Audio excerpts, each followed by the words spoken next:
Assalamualaikum warahmatullahi wabarakatuh. Petang ini Baman berada di pekarangan Menara Baik Islam. Hari ini Baman bersama dengan kaki tangan Baik Islam, terutamanya SWAT, kita akan mengagihkan juadah iftar berbuka puasa kepada mereka-mereka yang lalu di hadapan Menara Baik Islam. Ini acara tahunan ya. Jadi hari ini Abang singgah dekat sini. Jom, apa lagi kita layan. Jom. Ini kita akan tengok juadah apa yang disediakan kepada pekerja-pekerja di sekitar Menara Baik Islam ini. Tengok dekat sini, ini pack berbuka puasa yang disediakan. Tengok menu dia. Marvelous, memang delicious.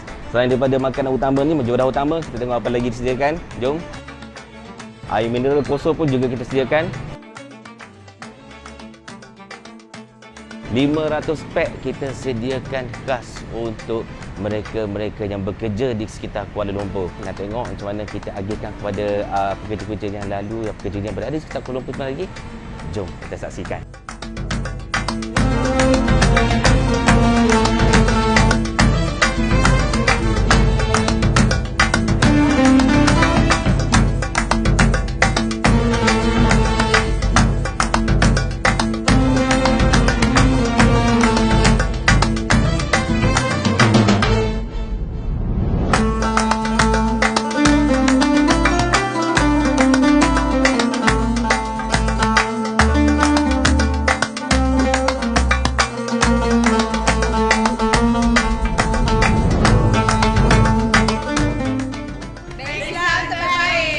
Bank Islam baik.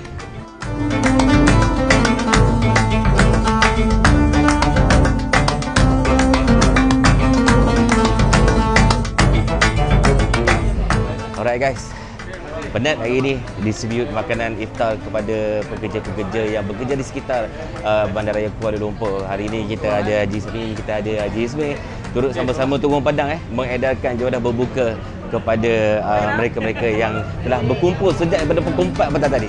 Sebanyak 500 pack tau kita sediakan untuk mereka-mereka yang datang singgah sini. Terima kasih kepada Baik Islam, terima kasih kepada mereka yang terus support Baik Islam. InsyaAllah next destinasi kita singgah, kita update lagi. Bye. Assalamualaikum.